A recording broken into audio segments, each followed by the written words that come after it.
বন্ধুরা নমস্কার। ভোটের ফলাফল প্রকাশের পর আপনাদের সামনে অনেকগুলো প্রশ্ন রাখা হয়েছিল এই চ্যানেলে। প্রশ্নগুলো মোটামুটি কে সরকার গঠন করবে, কে প্রধানমন্ত্রী হবেন, বা বিজেপির পরাজয়ের কারণ কি ইত্যাদি নানান ধরনের প্রশ্ন রাখা হয়েছিল জনমত সমীক্ষা করার জন্য। এটা বোঝার জন্য যে আপনারা যারা ভোটে দিয়েছিলেন, আপনারা যারা নিজের মতন করে নির্বাচনের ফলাফলকে বিশ্লেষণ করেন এবং পরিস্থিতির দিকে নজর রাখেন, সংবাদ মাধ্যমের সংবাদ দেখেন, পত্রিকা পড়েন, বিভিন্ন জনের সঙ্গে কথাবার্তা বলেন, আপনাদের এই সব কিছু করার ফলে যে অভিজ্ঞতা হয় সেই অভিজ্ঞতা কি বলে। কারণ আপনাদের অভিজ্ঞতায় আমরা সবাই মিলেই যেহেতু ভোট দিয়ে সরকার নির্বাচন করি, সেহেতু আমাদের প্রত্যেকের অভিজ্ঞতার এখানে মূল্য রয়েছে। তো আপনারা যারা আমাদের এই চ্যানেলের সঙ্গে যুক্ত, নিয়মিতভাবে ভিডিও দেখেন, তারা যারা বিভিন্ন অঞ্চল থেকে রয়েছেন, বিভিন্ন রাজ্য থেকে রয়েছেন, তো বিভিন্ন অংশের মানুষ, বিভিন্ন মতাদর্শের, বিভিন্ন রাজনৈতিক দলের সমর্থক, বিরোধী ইত্যাদি রয়েছেন, তো আপনারা সার্বিকভাবে কি বলেন সেইটা জানার জন্য আপনাদের সামনে এই সমীক্ষার ব্যবস্থা করা হয়েছিল গতকালকে মূলত। এখন এই ভিডিওতে আমরা দেখব সেই সমীক্ষাতে আপনারা কত পার্সেন্ট লোক কোন প্রশ্নের উত্তরে কি বলেছেন। প্রথম দেখি যে প্রশ্ন রাখা হয়েছিল কে সরকার গঠন করবে, এনডিএ না ইন্ডিয়া, সেটাই তো স্বাভাবিক, বা এর বাইরে কেউ করবে কিনা, এই তো মূলত প্রশ্ন। আপনারা যে উত্তর দিয়েছিলেন, বিশাল সংখ্যক লোক এতে অংশগ্রহণ করেছেন, স্যাম্পল সার্ভে, কিন্তু সংখ্যাটা বিশাল। এখন জানি না বলেছেন 3%, দুই জোটের বাইরের কেউ, ইন্ডিয়া এনডিএ এই দুই জোটের বাইরের কেউ এই কথাও বলেছেন 3% লোক। এনডিএ সরকার গঠন করবে বলেছেন 31% লোক, আর ইন্ডিয়া জোট সরকার গঠন করবে বলেছেন 63% লোক। তার মানে অধিকাংশ লোকের ধারণা অনুযায়ী এই ডামাডোলের মধ্যে ইন্ডিয়া জোটই সরকার গঠন করবে শেষ পর্যন্ত। প্রশ্ন রাখা হয়েছিল কে হবেন প্রধানমন্ত্রী। নানান নাম নিয়ে আলোচনা হচ্ছে, চর্চা হচ্ছে, তর্ক হচ্ছে, বিতর্ক হচ্ছে, নানান কিছু হচ্ছে। এর মধ্যে কার নাম, আমি যে 4টি নাম দিয়েছিলাম তার মধ্যে অন্য কেউ, 4টি নামের পরে অন্য কেউ লেখা হয়েছিল, তাতে 18% লোক মতামত দিয়েছেন। নীতিন গডকরিকে 9% লোক বলেছেন নীতিন গডকরি প্রধানমন্ত্রী হবেন। রাজনাথ সিং প্রধানমন্ত্রী হবেন বলেছেন 4% মানুষ। নীতিশ কুমার প্রধানমন্ত্রী হবেন বলেছেন 28% মানুষ। আর নরেন্দ্র মোদী প্রধানমন্ত্রী হবেন এই কথা বলেছেন 42% মানুষ। তাও 50% মানুষ কিন্তু বলেনি। প্রশ্ন রাখা হয়েছিল বিজেপির পরাজয়ের সবচেয়ে বড় কারণ বলা হয়নি, সবচেয়ে বড় কারণ কি। এখন সবচেয়ে বড় কারণ তো একটা হবে, তো এতে নিজের লোকদের সঙ্গে বিশ্বাসঘাতকতা এই কথা বলেছেন 3% মানুষ। কথা আর কাজে মিল না থাকা বলেছেন 15% মানুষ। দুর্নীতি সবচেয়ে বড় কারণ এই কথা বলেছেন 6% মানুষ। স্বৈরাচারী আচরণ বলেছেন 22% মানুষ, 22% মানুষ।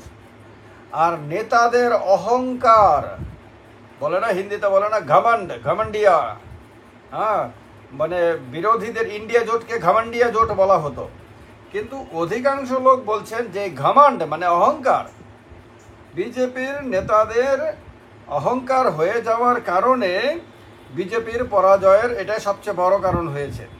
এটা বলেছে নেতাদের অহংকার, বলেছে 54%, 54% মানুষ মনে করে নেতাদের অহংকারই সবচেয়ে বড় কারণ। প্রশ্ন রাখা হয়েছিল এনডিএ সরকার গঠন করলে কতদিন স্থায়ী হবে, নরেন্দ্র মোদীর নেতৃত্বে বা কারোর নেতৃত্বে হোক, এনডিএ যদি হয় তাহলে সংখ্যাগরিষ্ঠতা অর্জন করতে পারবে না বলেছেন 14% মানুষ, 14% মানুষ। 3 থেকে 4 বছর সরকার টিকবে বলেছেন 3% মানুষ। 2 থেকে 3 বছর সরকার টিকে থাকবে বলেছেন 8% মানুষ। খুব বেশি হলে 1 বছর থাকবে বলেছেন 40% মানুষ। আর পুরো 5 বছর থাকবে বলেছেন 36% মানুষ। তার মানে খুব বেশি হলে 1 বছর থাকবে বলেছেন 40% মানুষ, এটাই সবচেয়ে বেশি সংখ্যা। এ হলো এনডিএ যদি সরকার গঠন করে তাহলে তার সম্বন্ধে ধারণা। এবার প্রশ্ন রাখা হয়েছিল, ইন্ডিয়া জোট কি সরকার গঠন করতে পারবে? এটা একটা বড় কোশ্চেন এই মুহূর্তে সর্বভারতীয় রাজনীতিতে। এতে বলতে পারবো না বলেছেন 3% মানুষ, সম্ভাবনা 50-50, অর্ধেক অর্ধেক সম্ভাবনা রয়েছে বলেছেন 11% মানুষ, 11% মানুষ। পারবে না, সরকার গঠন করতে পারবে না বলেছেন 19% মানুষ। আর সরকার গঠন করতে পারবে, ইন্ডিয়া জোট সরকার গঠন করতে পারবে বলেছেন 67% মানুষ। 67% মানুষ মনে করেন ইন্ডিয়া জোটই সরকার গঠন করতে পারবে। ইন্ডিয়া জোট সরকার গঠন করলে কে হতে পারেন প্রধানমন্ত্রী? খুবই গুরুত্বপূর্ণ প্রশ্ন, কারণ এ নিয়েও নানান তর্ক বিতর্ক চলছে। এতে 4টি নাম রাখা হয়েছিল, লাস্টে জিজ্ঞেস করা হয়েছিল এই নামের বাইরে অন্য কেউ কিনা।